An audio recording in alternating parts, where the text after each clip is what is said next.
Do you wish you knew exactly how to write a sales post to attract soulmate clients using the most powerful gifts from your astrology chart?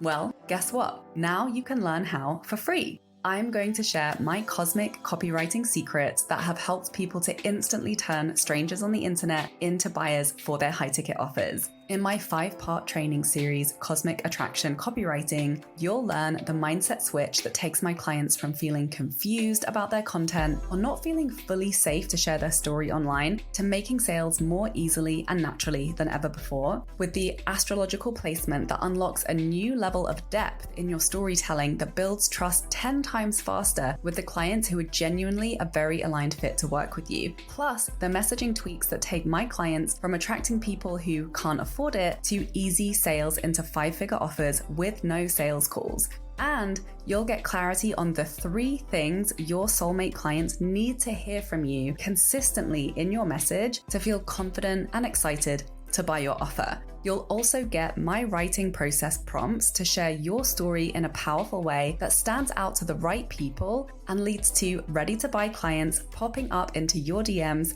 asking to work with you. Click the link in the description for instant access to Cosmic Attraction Copywriting.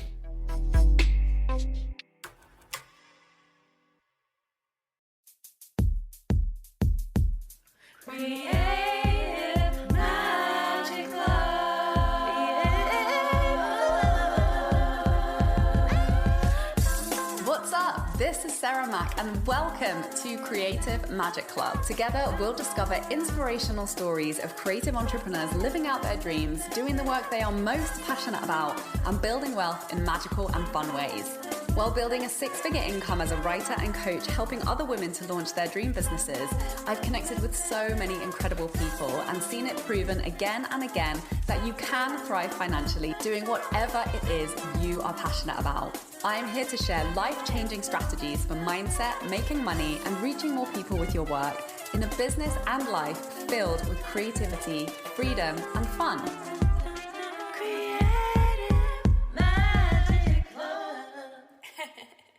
Hi everyone, welcome. I'm so excited to introduce my guest today. We have with us TIHANE, who is a sound alchemist, a story architect, and an internationally recognized artist, creative director, and speaker who fuses soul, sound, and strategy to awaken the deep memory of who we are. Born of Polynesian and Croatian roots and raised between Hawaii, California, and a lifetime of global travel, TIHANE brings ancestral insight and nomadic depth into everything she touches. As a musician, her genre-defying sound, indigenous soul, blends vintage R&B, tribal rhythm, and electronic textures, and she's performed on global stages. Behind the scenes, TIHANE is a sought-after creative director and brand strategist, having led launches and campaigns for projects in partnership with platforms like Vogue Italia, Red Bull, New York Fashion Week, coaching clients in everything from arts and entertainment to wellness industries to real estate companies and nonprofit organizations. She's spoken on global stages, including TEDx, Yale University, and more, guiding artists, leaders, and communities into deeper clarity, creative sovereignty, and full spectrum resonance. Hi, TIHANE. Thank you so much for joining us. Absolutely. Such a pleasure to join you. Yeah, so excited. So we connected recently at an event that I was on the panel for, and TIHANE just ran up to me at the end and was like, we need to be friends. literally ran into the middle of the group photo because I had to leave, and I was like, no, I'm sorry, I have to exchange contact with her. I love what you said on that panel, and I just really I overuse the word resonance, but I really did feel that resonance with you immediately.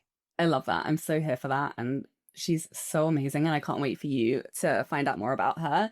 So as we dive into all of the millions of incredible talents and amazing things that you do, let's start off with your story. Like, how did you get to where you are today?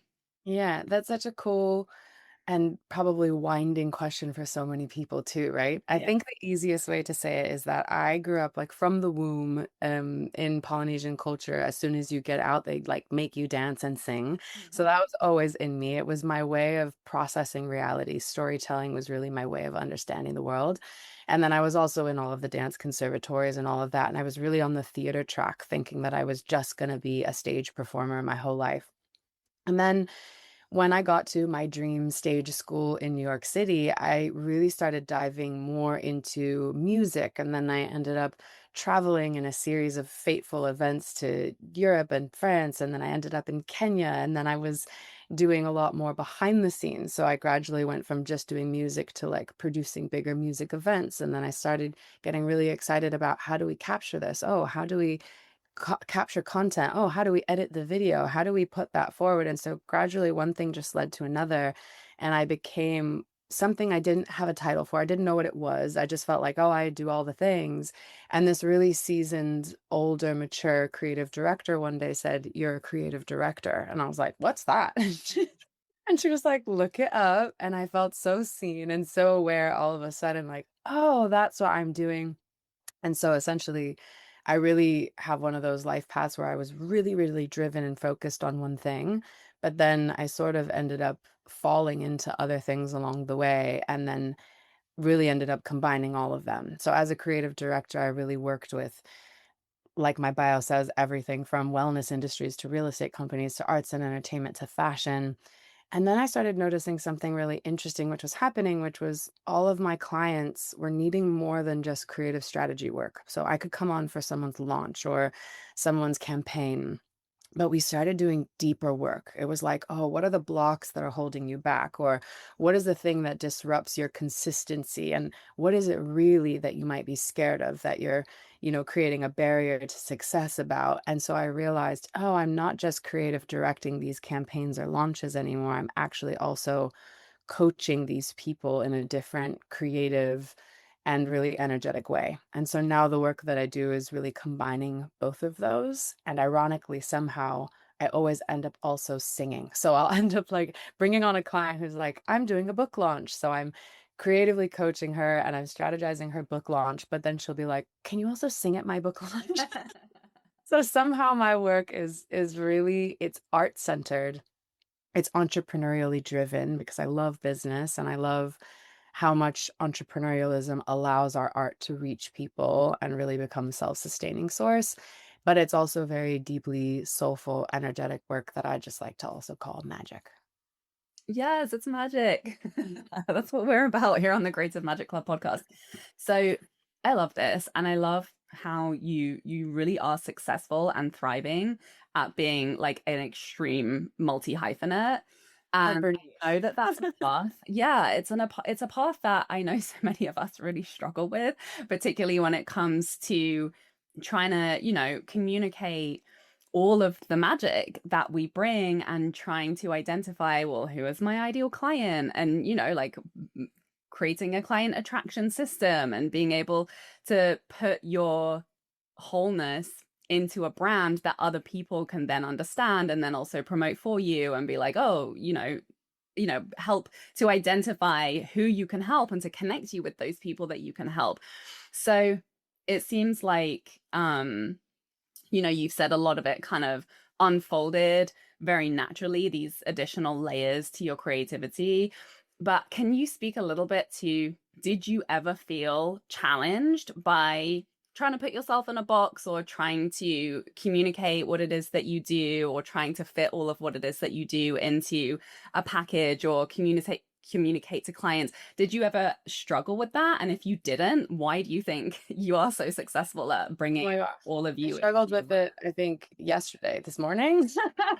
I think it's a continual, now it feels less like a struggle, but it is always, I think, a theme. Like I really, when I work with people, I really believe that this idea that like our healing journey is over and then it's done, that doesn't resonate for me. I believe that we have themes that are like lifelong themes that are always going to be our teachers, and they unfold and they get easier with time because we get more adept at them, but I think they're always there. So for me, what you just talked about, all of that is like a theme.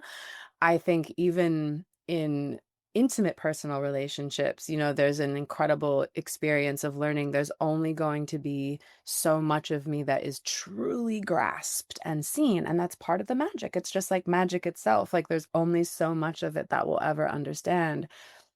But to answer your question from like a strategic focus, I think the reason why I call myself a story architect with people is I go back to that root of in my Polynesian heritage, storytelling being the core of everything.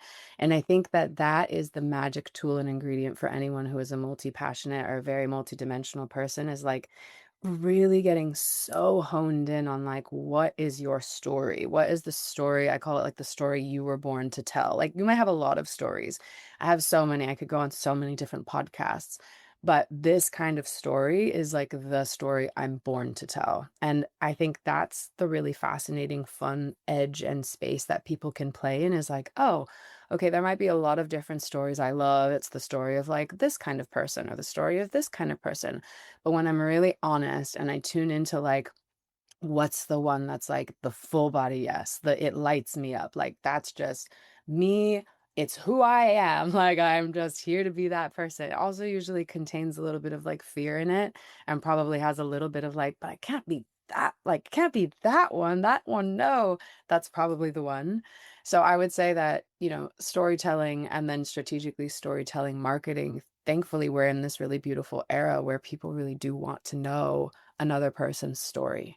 So my life really changed when I started doing for myself what I was doing for other people. I was so good at getting into somebody else's story and being really excited about it and helping them to position that story and make that story be communicated across their social media and their live events and their, you know, their entire brand. But I wasn't doing that for myself. And so when I really took time to say like, what is my story? What is the story of what I want people to walk away from? There might be all of these things that I bring, but how do I want them to feel when they leave the room or leave the conversation? And I think that's a really fun place for people like us to let it be a joy rather than something that can often feel like such a burden and a trigger. The Cosmic Copy Mastermind is the place to get the support that will bring your dream of becoming a six-figure creative to life in 2025 by selling your high-ticket offers with sales copy driven by stories and guided by astrology. Your goal is to fill your high-ticket offer with dreamy soul clients. But right now, you're wondering what exactly needs to shift in your content to start seeing consistent sales month after month, right? You're posting consistently, and maybe you're even getting great engagement, but you can't quite figure out why people aren't lining up to buy your life-changing offer. You know your work is incredible. Maybe you're even getting a ton of referral clients, but when it comes to putting your unique magic into words that clearly paint the picture of what it's actually like to work with you, it feels complicated. Or maybe you keep getting in your head about your high-ticket prices and thinking that that's the problem. Well, let me tell you, it's not your price. You're not alone in this. It's not easy to put your magic into clear copy that converts when you try to do it alone. I've made multiple six figures in my business and I've written copy for more than 1,000 entrepreneurs, and I continually invest in mentorship around messaging. Why? Because it makes it easier to consistently create content that leads to sales every month. That's why I created this mastermind, where we'll use your astrology chart to remind you of your unique genius, gifts, and personal story, using personalized prompts with my hands-on support and edits to translate all your magic into content that's building your six-figure brand in a way that feels authentic, aligned, and so much fun. This is my magic, helping you to attract deeply compatible clients through authentic storytelling driven by your unique astrology, and doing it in an inspiring community of other creative entrepreneurs making big moves, living life to the full, and building your version of a six-figure dream business. Message me the word mastermind on Instagram at SarahMacMagic for the full details.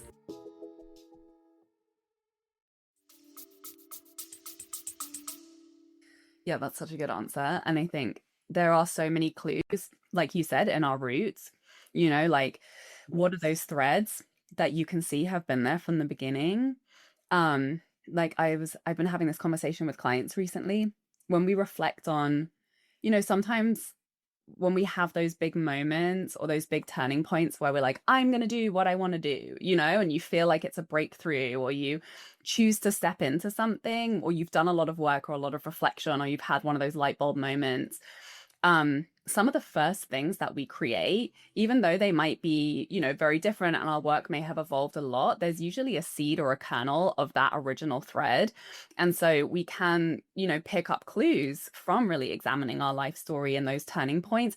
And at the same time, I think, and I see this with a lot of my clients, I'm super similar to, like, we go through chapters where it's like, oh, I was really into dance, and then I was really into theater, and then I got really into film, and then I got really into writing, and I'm like really into music.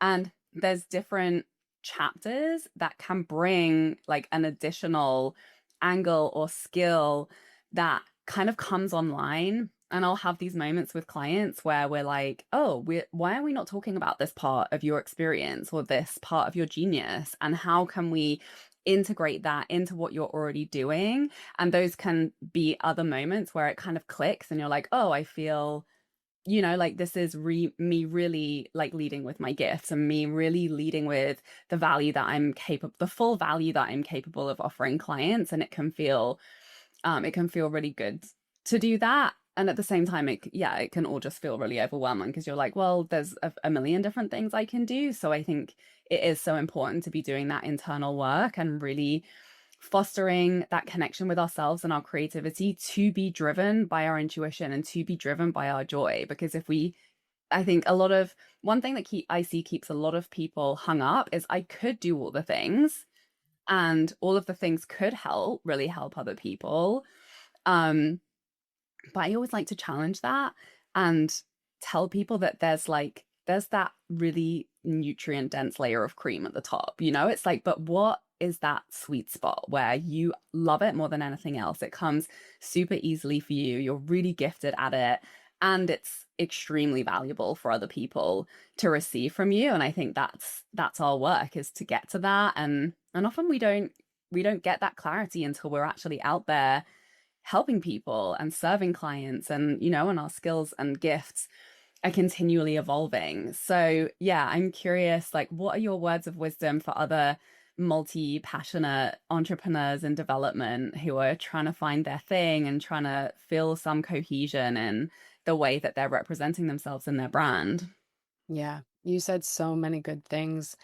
I think one thing I'll share, which really helped me during a really challenging time in my life, was I turned on like NPR or something, and it was just the tail end of a conversation. And someone just said, clarity is the byproduct of action, not analysis.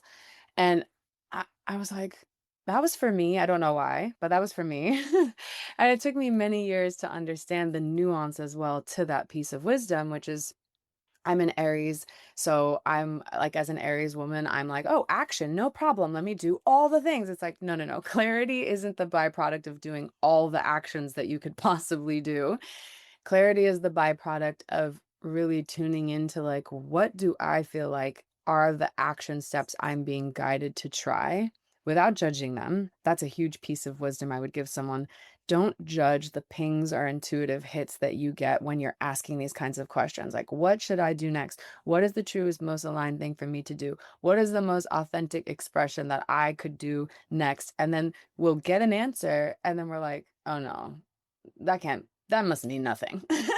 It's like we literally just picked up the call and we're like, hello? No, you must be reaching the wrong person. And I think that's a huge piece of wisdom that I would give anyone is like, allow your belief to be a little bit suspended. If you're really in this work and you're asking the true questions, like, how can I be my fullest, most authentic self? You will get guided to action steps that might not make sense at first. But as you do them as a byproduct of that action, you will get more and more and more clarity. And when you start to get more and more and more clarity about that, I think that coming back to a lot of what you said in what you just said as well is it's not necessarily that you're gonna say, "Oh, I'm a dancer. Ta-da, it's easy." Like, I'll lovingly tell you, I don't think that's the path for a lot of us. It's not like we get one vocational label and then we're like, "Oh, thank God it's done." It's rather you'll get a certain kind of clarity that transcends every kind of vocational path you'll take. So you'll say, "Oh, my purpose is this. it's this thing, whatever this feels like in my life. And sometimes I'm going to do that through dance. Sometimes I'm going to do that through business. Sometimes I'm going to do that through dance as my business. So, you know what I mean? Like all these different things that you pick up along the way. You might do that same purpose as a mother. You might do that same purpose as a public speaker. So my biggest pieces of wisdom and reflection would be really go on that journey of finding that clarity for yourself that's so much deeper than what we're taught when we think about purpose. We think about purpose from a very masculine, what are the things that I should do in order to feel like I've had impact and done things before I die? Feminine perspective of purpose, whether you're a man or a woman, doesn't matter. It's not gendered, but feminine perspective of purpose is like, what are the things that I'm called to do to feel fulfilled before I die? And so you get to put those things together, like the masculine and the feminine in you. But most of us are so heavily focused on what's the things I'm supposed to do that we miss that really beautiful accompanying mirroring piece that's like, and okay, what are the things that I can do that also make me feel a sense of like greater calling and fulfillment? And that's the clarity. Cool. That has nothing to do with like my method. I call that just your method. It's your how. That's just how you tell the story, but that's not the story. You know, the story might be told as a poem or a song or a short story or a feature film, but the story is the thing that runs all the way through. So that would be my invitation, is to go on that journey, because it's so much juicier than anything else that we've been sort of conditioned to hunt for. That's so good. I've never heard this concept of like the masculine feminine understanding of purpose. That is genius. I also loved what you said about yeah, I love what you said around here are signs when you know that it's worth pursuing, is if your brain is like, oh no, that's not gonna work. That's a bad idea. That's not for me. Sign number one. Sign number two is fear, because Yes. fear shows you that you care. If you don't care about something, then you wouldn't have that fear. You wouldn't have that like attachment to it. Um, that's so brilliant. And I think also, yeah, remembering that sometimes our soul is drawing us to something because there's a lesson in it. There's growth for us in that. That's going to set us up for whatever it is that comes after that. And I think, yeah, we're so conditioned into this way of thinking that's like, I need to find the thing. It's like, oh, I get the clarity, end of sentence. I have the breakthrough and now it's done. Now I know that this is what I'm going to be forevermore. Like, this is who I am now.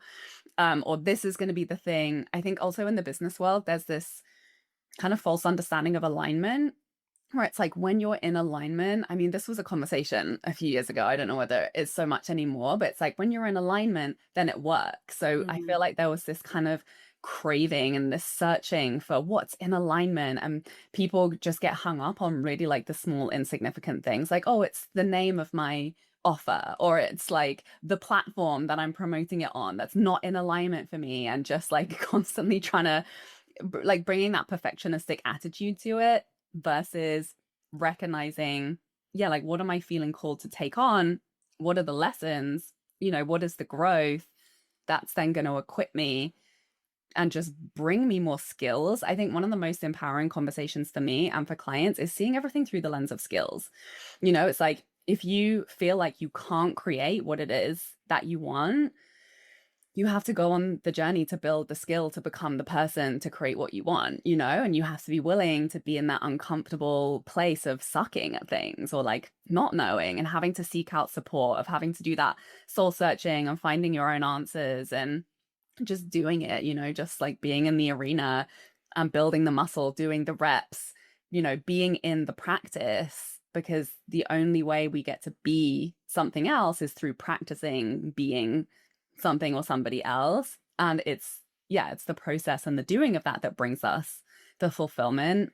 And that's something that I've been thinking about recently, because I feel like I've been doing what I'm doing right now for quite a long time, and I'm really like settled into it.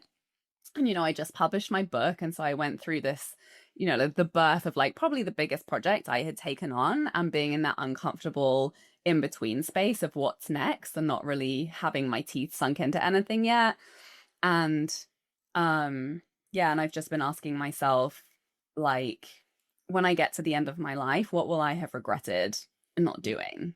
And I think that's just a great question to ask ourselves, and also to ask, well, what is the most joyful way for me to get there? And I think that these are the hardest questions for us to answer when we are entrepreneurs, when we have our own business, when we are our own boss, because we can choose anything. So, like, whatever choice we make, that's on us. And if we're not having fun, that's on us, like we get to choose something different. So I'm so curious, like, how do you navigate in between chapters, in between projects, and choosing a different direction and knowing when it's time for a different direction? Like, how has that played out for you? Yeah, you always say so many good things, and I'm like, "Oh, we could have 75 conversations with all of the things." Don't worry, like, I feel like we've already decided there will be workshops and, like, things will people will be able to attend longer times with us, because I feel like there's many, many things that we can open, many portals we can open together. Definitely. But I think something that you just said, and then the question that you just asked me really go together, which is when you touched on fear. And when you talk about fear, and then you also talk about, navigating these, if you want to call them like in betweens or transitions, or just, I've really started to believe that my entire life is that I believe some of us are meant to live quite transient, not in meaning not stable. Like I'm more stable now than I've ever been in my life. I came from like gypsy artist, to like through the passageway of entrepreneur, and being a very anchored, rooted person. But I still think that it is my lifeline. And we talk a lot about astrology, but so there's a lot of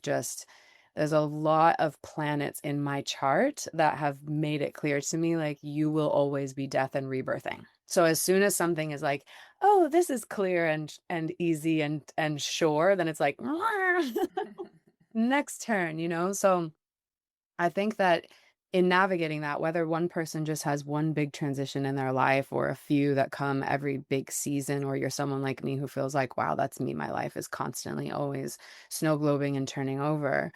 I would say that creating a relationship with fear is everything.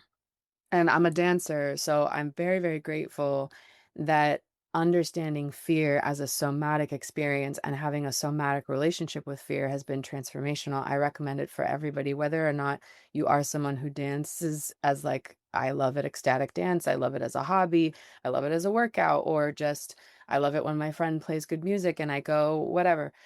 There is something about having a physiological relationship to fear that I believe is one of the hugest tools that any entrepreneur can have, especially a soul-led entrepreneur. Because if you're a soul-led entrepreneur, you're not just going to be looking for the next framework that's easy to plug and play. You're kind of creating the framework as you go, because you're a really unique imprint of a person. And so if you're already feeling a normal amount of human fear, because let's say like your vocation is changing, or your relationship is changing, or your living situation is changing, and then you have another layer of fear on top of it, because you are also like pioneering something, or like receiving a calling to create something that doesn't exist, or you're breaking a generational cycle.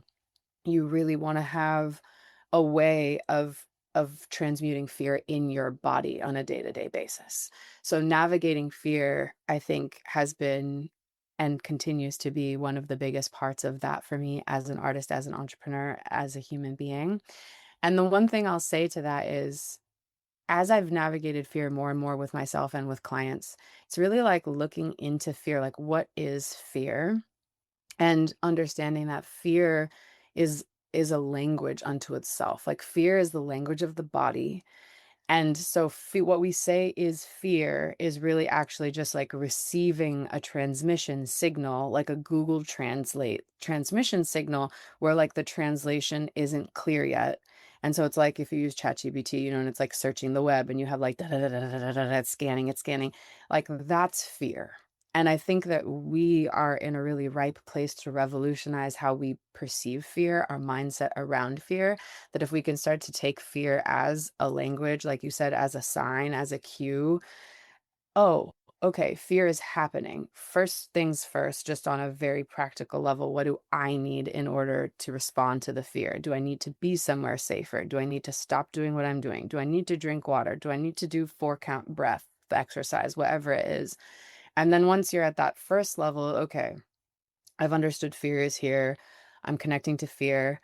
Then it becomes, what could possibly be this, what's the signal about? Like, what's the transition about? And I think one thing that I'll give from my therapist, even just very recently, especially to really smart people, really multi-hyphenate people, really spiritual women, is sometimes we think that in order to understand and translate the fear, we need to intellectually understand it. And so we'll spend so much time being like, okay, why is this fear here? Is it because this man isn't good for me? Is it because this job isn't right? Is it because I should be doing something? And all of that is just ultimately a very long detour to getting to the place where it's like your body is the one who knows how to translate the fear. So the sooner that you can get the fear into your body and moving through your body, then you will actually be able to translate that fear and get the signal, the sign, the guidance, whatever it is. But it comes from this more embodied place. Oh, I know what I need to do next. Oh, I know who I need to stop talking to. Oh, I know what my next move is.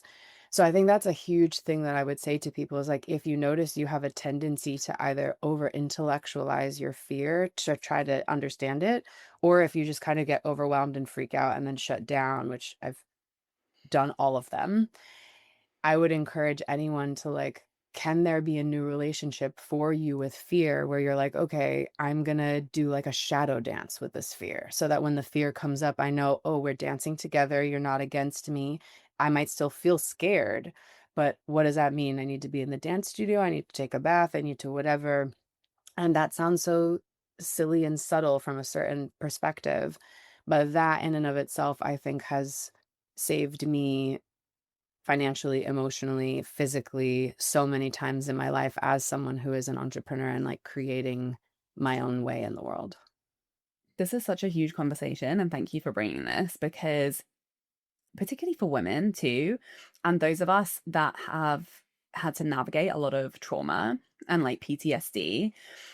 And I can't remember where I heard this, but I heard someone naming specifically how women will often interpret yeah, like a fear or a threat as a lack of safety, because often that was our experience, right? Like, Yeah. for me, having gone through healing like childhood sexual trauma, and my body's survival mechanism was literally to detach from that and to be so up in my head, completely like shut off from the neck down until it became time for me to process all of that, to actually build a toolkit where I was able to process that somatic intensity and to be able to be with that. And it was really my journey as an entrepreneur in healing my relationship with money that triggered that, because money is so intricately connected to security. This is what I write about in my book.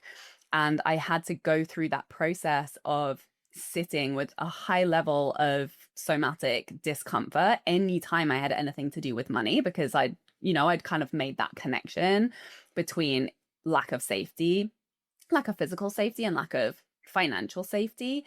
So just to speak to that can be a process. And I think what you're saying is so golden about really reflect, first of all, that like we don't need to intellectualize it. And that's often just a coping mechanism that we've developed that actually isn't working for us in certain ways.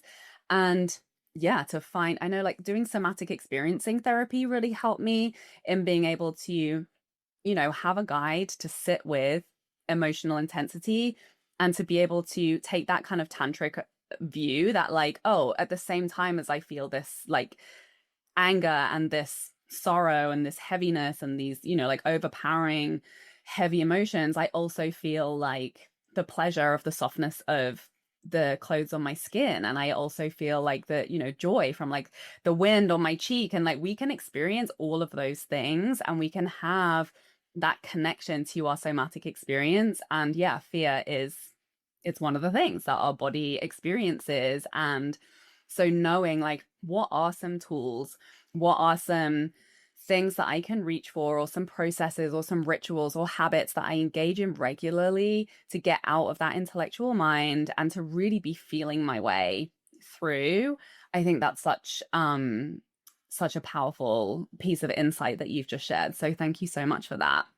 Yeah, absolutely. And I just want to say one more thing too that I think is such a good full circle to pull on what you said around alignment, and that sort of being that buzz of like alignment being this again another sort of disguised version of perfectionism, Mm, and how much that connects to fear and safety because of us always feeling like we just want to create some semblance of safety where we don't have to be scanning for fear or being threatened by fear. And I think that what you just described in that very, like the tantric somatic beauty of being able to feel like grief and joy and pleasure and sorrow because it's presence ultimately. Like you're feel right, like this life does include, right? If you tune into the present moment right now, there is so much to be sorrowful and so joyful about.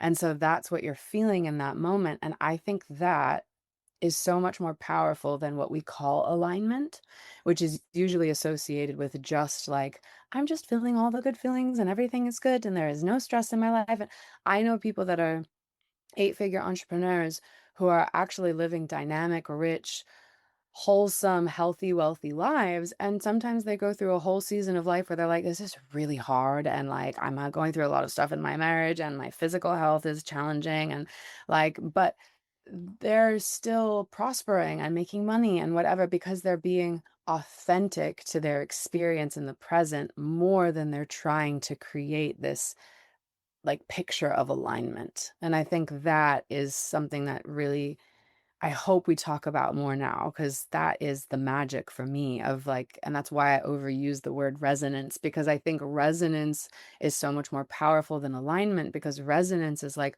what is your true resonance? Like when we hear someone's voice, and it might have cracks in it and it's like an imperfect voice but we're like, oh, you resonated through my body. And then we can hear someone who has like a perfectly trained, very aligned, right, like vocally aligned voice but like not feeling an emotional reaction to it at all. I think that resonance, if that can be a theme and a thread in what we're wanting to achieve in our lives and our business, is actually so much more fruitful for us than trying to create some like static space of alignment where we're just again chasing after perfectionism. oh, so good. I could continue this conversation for several Forever. hours, but I feel like that this is a good place to wrap it up. So, can you tell everyone, for everyone who's interested in learning about you and your work, where can they find you? And what have you got going on at the moment? Yes, very much. So my general social media happy place is Instagram. I think there's so many other wonderful places online. I managed to just get myself to be on Instagram. So if you're an Instagrammer, you'll find me there. It's Tihane, Tihane, and then you'll see some underscores. It'll be the first one that pops up. Please message me. I feel so grateful for so many of the people that I've gotten to meet from podcasts like this and online. Just, I have actual lifelong friendships and sisterhoods and stuff like that off of people who actually just reach out. So please feel free. I also have a website if you want to go to unleashyourmana, mana.com/Tihane, and you'll find more info there about more of the creative strategy and workshop work that I do.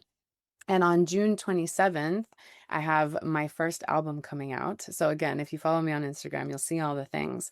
But I think that what I'll say about it is it's for all of these multi-passionate, those who love too much, those who have spent so much of our lives in the I'm too much, I'm not enough kind of journey of really seeking, should I shove myself into one genre? Should I just be this kind of person? Should I do this in order to belong? And really continue to come again and again and again back to this knowing that we have inside of ourselves, like, it's my destiny and it's my journey to be who I am. It's never going to work for me any other way. So I might as well just fully devote myself to really exploring all the multidimensional realities of who I am and lean into that and surround myself with other people who are also on that journey. So the album is for those that love eclectic music. It has many different styles and it has a lot of grooves, so you can dance out that fear, and a lot of lyrics to just share for anybody who needs that catharsis of feeling like you are in such a challenging time on the planet right now, but also there's this spark and this glimmer inside of you of like, but it's also the most exciting and wonderful time to be alive. So that comes out on June 27th, and it's called The War on Love.